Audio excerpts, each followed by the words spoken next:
Okay, good morning, July. So, I'm here to have an interview with you about my research study entitled When a Home Become a House, Understanding the Lived Experience of Latchkey Children. So, you are one of the participants. So, let's go to question number 1. Kumusta ka, July? Okay ka. So, okay lang ka nga interview host? Yes po. Thank you for participating my research study, July. So number 1. So, how do you personally view your experience growing up as a latchkey child? Can you describe the daily situation or routines that shape this view?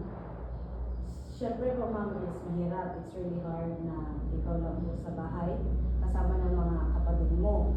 Tapos po, knowing that kailangan mong bantayan yung mga kapatid mo, make sure na makakain sila, and yung kailangan mong i-prioritize yung safety nila palagi.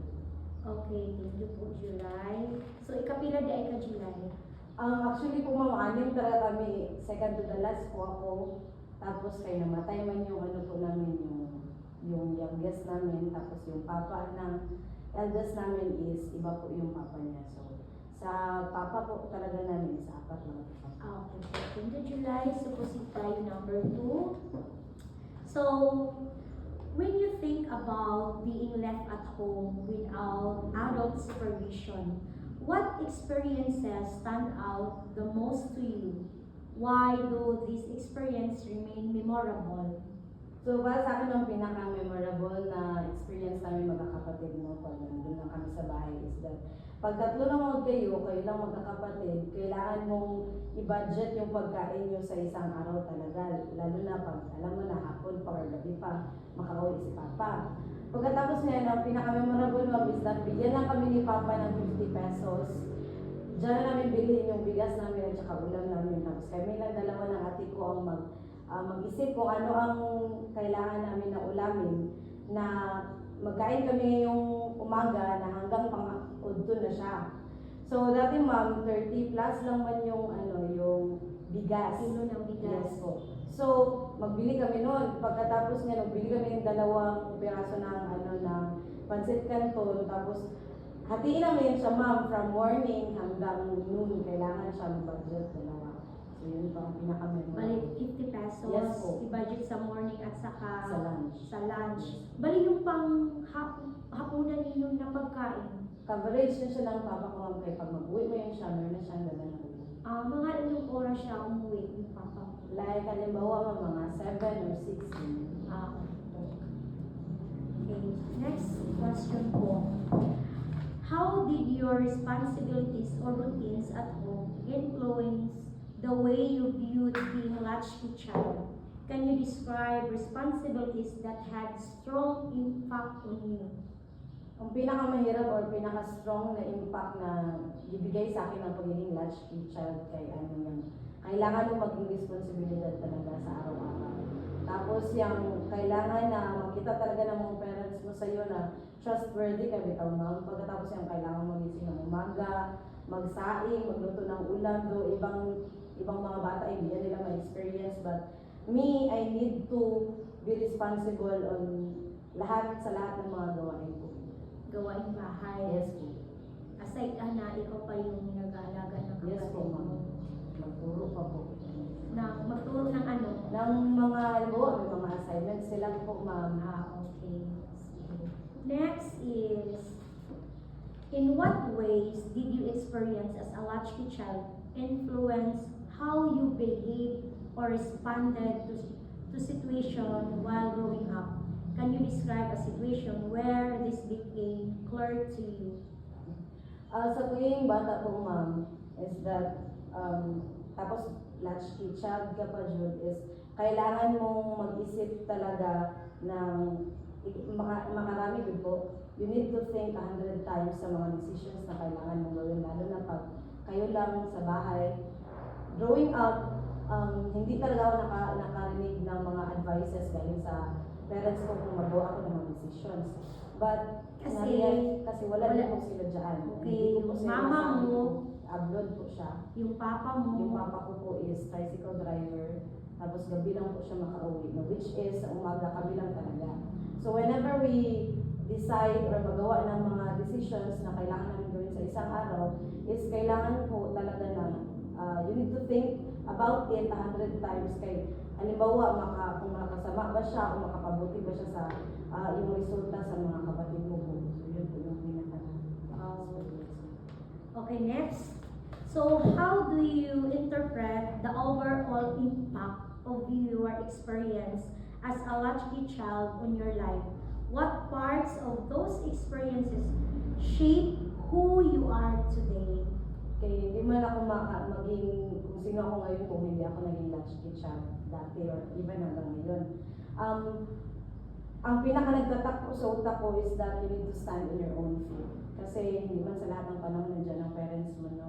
So, kailangan na sa pagiging mag-isa ka sa bahay, kailangan mag-isip ng ano ang tama at mali, at saka sa pagiging yung mulat gud yung mata mo sa realidad, bata ka pa lang is kailangan mo magawa ng mga mabuting bagay na makaapekto ng mabuti sa mga kapatid mo, and of course to make money with decency, or dapat magaling ka kumbaga mag-balance ng lahat po. Yan po ang nagturo sa akin ng pagiging latchkey. Thank you, July. Next, how would you describe your feelings about being a latchkey child? What emotion did you commonly experience during those times? Okay. Masabi ko po talaga sa sarili ko na I've been through a lot. Lalo na sa pagiging mag-isa lang sa bahay, kasama mo lang mga kapatid mo. Meron pong time no na tawag niya na I'm almost raped by a neighbor. So, emotionally, hindi ko siya makaya pag ako lang isa. So, hindi ko talaga siya even nasabi sa mga kapatid ko, sa mama at papa ko. And being a latchkey child taught me that I need to be independent with my emotion ko. Brave. Yes. Brave. So, you said a while ago that you are attempted rape. Yes. Pero hindi natuloy. Yes. Paano mo siya nilabanan? Mahirap po talaga kasi bata po man po ako noon. Anong edad mo nun? Hindi ko po malala kung anong edad, but Elementary? no po, in high school. In high school na. So attempted, so hindi natuloy. Bakit na-open yung bahay? I mean, bakit siya nakapasok sa bahay? Ano po, syempre pag ikaw lang mag-isa, gusto mo mag-gala. So I am in the house of my friend. Doon po ako sa sa rooftop po nila ako lang po doon mag-isa. Pagkatapos po, that time is, yun, nagpasok siya. And then, isa lang man po yung pintuan papunta doon sa rooftop. So, nandun po siya banda sa may pintuan. Gihawakan niya po ako noon. But then, nag-force po talaga ako. I did force para Alis. po. Nagbaba ako para kagaba ako. Grabe siya yun. You experience that one. So, it means nakatulong for being a latchkey child. You are brave. You are, kumbaga, nakayanan mo galing yung ibang naranasan mo, yun pa. So, kumbaga, mag-ingat talaga, July. Kumbaga, hindi mo talaga maiwasan sa pagiging latchkey, maranasan mo yung mga ganung bagay. Ngayon ko lang ito nalaman, July, na you are being, kumbaga, naranasan mo ganun na pangyayari. But thanks God kasi hindi siya natuloy. Kumbaga, nakatulong yung pagiging latchkey mo na maging brave ka sa lahat ng mga pagsubok. Yun pa, hindi mo malagpasan. Next, what did you usually feel when you realized you would be alone at home without adult supervision? What thought often came to your mind during those moments? Hindi ko po alam sa ibang mga bata, but for me is I am glad to be home alone. Kasi po, I view it or ginatake ko po siya as an opportunity to grow up. Lalo na ngayon na panahon na yung ibang mga bata is grabe katutok yung mga parents nila sa kanila. But for me, I am glad na my parents wasn't with me sa bahay kasi hindi po ako maging ganito ka-strong or independent pag nandiyan lang sila palagi. So, I take it as an opportunity to grow up. Lalo na po ngayon na kailangan mo talaga na maging strong pag wala yung mga parents mo po. Hindi mo naranasan na maging malungkot ka, naghahanap ka ng atensyon ng mama mo or papa mo? Hindi po talaga ma'am because I do believe na the love from my siblings or my friends can fulfill it ma'am. Kay, though hindi ko po siya ginatake negatively kasi alam ko man din na mahal din ako ng mga parents ko. Kasi hindi man sila siguro mawala sa bahay, hindi man siguro sila mag-alis kung hindi din para sa amin. Right? So, ano yung coach mo kayo? Kung baga, alam mo kung bakit lumayo yung mama mo, Yes po. alam mo kung bakit nagkatrabaho yung papa mo. Kung baga, some of the child manhood, kung baga,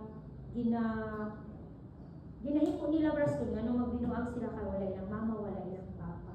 But it's good to hear from you nga maski ingon ana ang sitwasyon, kung baga gihimo nimo siyang rason nga nung manikamot ka. Kay tungod na nikamot imong mama. So wala nimo siya gihimuan uban ng bata no kung ana sa rason nga magbinuang kay attention seeker sila sa mother, father, but good for you because you stand it for your paningkamot para makalampos. Next, how did the responsibility you had at home affect how you felt about being a latchkey child? Can you describe situation where these responsibilities affected your emotion? Okay. In always, kailangan talaga matrain ka ng pagiging responsible sa emotion mo po, lalo na pag ikaw lang talaga isa. There were times na mag-iyak ako, but yan, ako lang mag-isa, mag-iyak. But after that, ma-realize ko na hindi sa lahat ng panahon kailangan mo mag-iyak.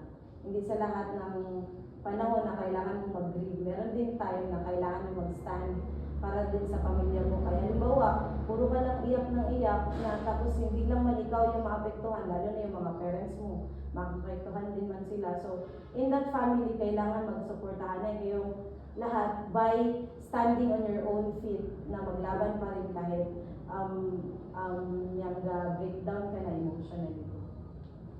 So, for being a latchkey, hindi ito naka-apekto sa'yo. Hindi po ma'am. Nakakatulong. Yes po. Kasi ginaturoan ng dito may po sa bahay na kailangan talaga maging strong. Sino ang nagkaturo sa inyo? Though hindi man po nila ginasabi verbally, but then ginapakita po nila sa actions po nila. Ginapakita po nila sa action ni mama, ni papa. Brave po sila sa pag-stand nila emotionally. Though malayo si mama, nag-stand siya emotionally. Aside niya po yung feelings niya na palayo ko sa mga anak ko. But then, inisip niya yung kapakanan namin. So, aside niya yung feelings niya po. So, at least, kumbaga, si mama nyo gani, nag-fight ng emotion kasi medyo malayo sa pamilya. So, kayo din, kung ano na-feel ni mama mo, na-feel niyo din, pero you need to stand out. You need to become brave. Next, how did being alone at home influence your sense of safety or comfort? Were there moments when you felt worried or uneasy? Hindi ko po alam ma'am kay ano po, tawag niyan, hindi po ako bothered or worried sa safety namin. Kasi marami man po din kami mga neighbors sa bahay or even dun sa time na ginaayos pa yung bahay namin, open pa masyado, I never felt anxious about our safety po. So you feel at home, you Yes feel po, safe. Opo. Wala ka nag-worry or Wala po. uneasy. Okay. So, next, looking back now, how do you feel your experiences as latchkey child have affected you emotionally? Which memories or feelings from that time remain most vivid to you today? I became true to myself na minsan kailangan mong maging mag-isa for you to grow up. Kaya kung halimbawa, nandiyan ang lahat ng tao para sa iyo, maging dependent ka na lang sa kanila. But then, being a latchkey child taught me on how to stand on my own. Kasi kailangan maging, ano ka ba tawag niyan, mag-stand ka talaga kahit hindi man sa lahat ng panahon, merong mga tao na mag-alalay sa iyo.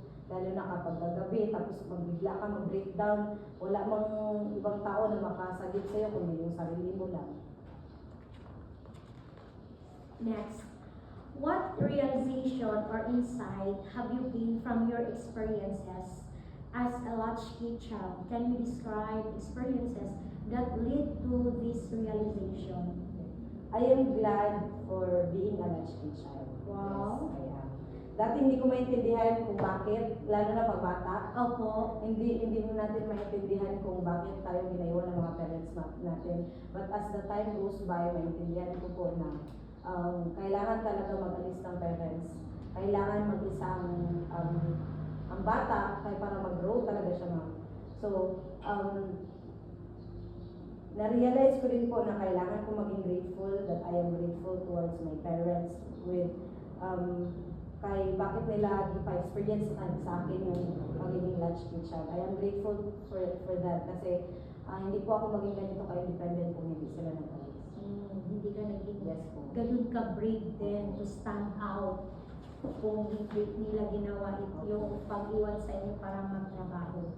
Next, what important things did you come to understand from being left on your own at home? How did experiences influence the way you think or act today?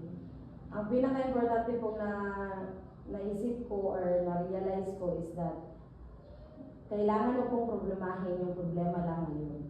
Kasi po with such a young age, pag problema mo po yung bukas, na ano ko yung ibigay ni Papa bukas, meron pa kayang pera bukas si Papa.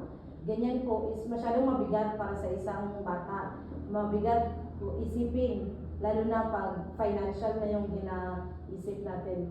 Na-realize ko po na is kailangan mo lang problemahin yung problema mo ngayon. Kasi para hindi masyadong mabigat para sa iyo na bata pa lang, ikaw na mag-isa sa bahay niyo, ikaw na nag-opo, budget sa pagkain at saka sa safety ng mga kapatid mo po. So, yun. Okay, thank you, July. Next, what have your experience taught you about responsibility or independence? Can you describe situation that help you develop this understanding? Okay.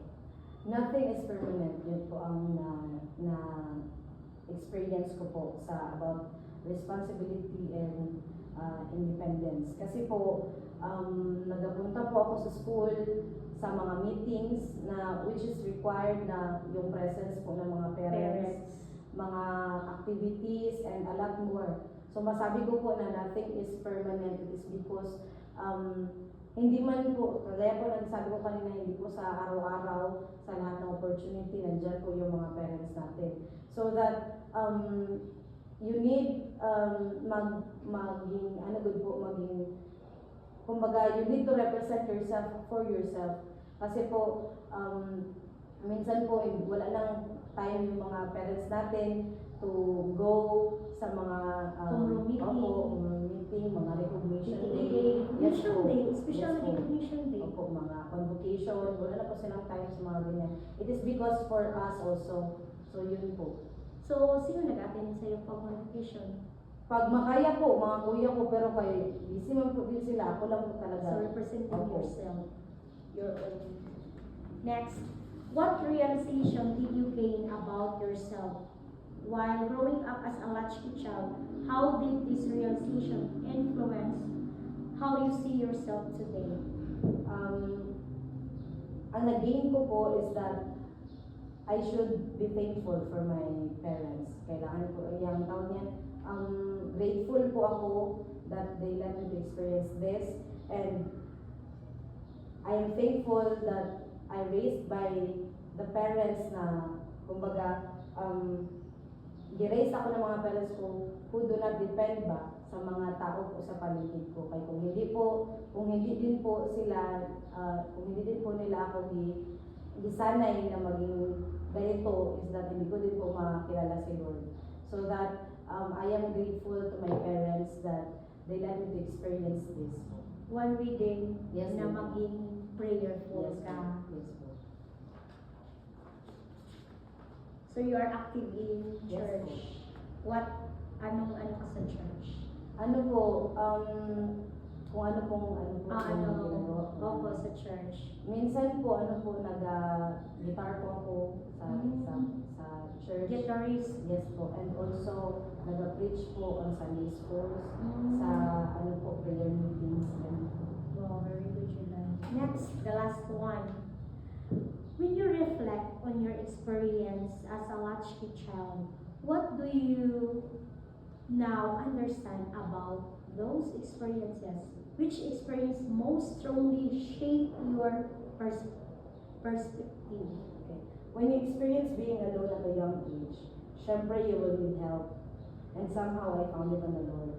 Kaya, sa time na ginakapa ko na, hindi na talaga ako pwede magdepende sa mga parents ko. It is because meron din sila kanila na problema na kailangan i-resolve. So, as I realize na hindi na ako makadepend sa kanila, parang nabaling din yung tingin ko kay Lord. Kaya kumbaga, kung hindi ako makahingi ng tulong sa kanila, I know in myself that I can get help from the Lord. Kasi po, in the time of my loneliest night, I know that the Lord is with me. Kasi po, makarealize ako na makapray na masabi ko sa sarili ko na, ay, yung parents ko nandyan din, di ba sila? So, kung wala sila, pwede naman po na ako mag-ano kay Lord. So, kumbaga si Lord, naging parent ko din siya, na nag-mold sa akin throughout my life and being a latchkey child. So, it shaped you in your perspective. Kumbaga, dahil sa situation for being latchkey, you know, kumbaga naging si Lord, who shaped who you are, naging church goer ka na din. Not only goer, but part sa simbahan, part sa church, naging guitarist ka, youth din. Yes po. So, thank you, July. So, thank you for participating in my study. Congratulations. Why? Because, kumbaga, kumbaga may na-learn ka. You think it positive way, maski kung ano yung sitwasyon, being a latchkey, but take it positive way na you grow, you stand out, na in your mind na eskwela ko, makatapos ko, graduate ko, makatrabaho ko para sa ang pamilya. Congratulations! Dog, okay na dog. Thank you, July. Uy, I'm so proud of you. Iwanan niya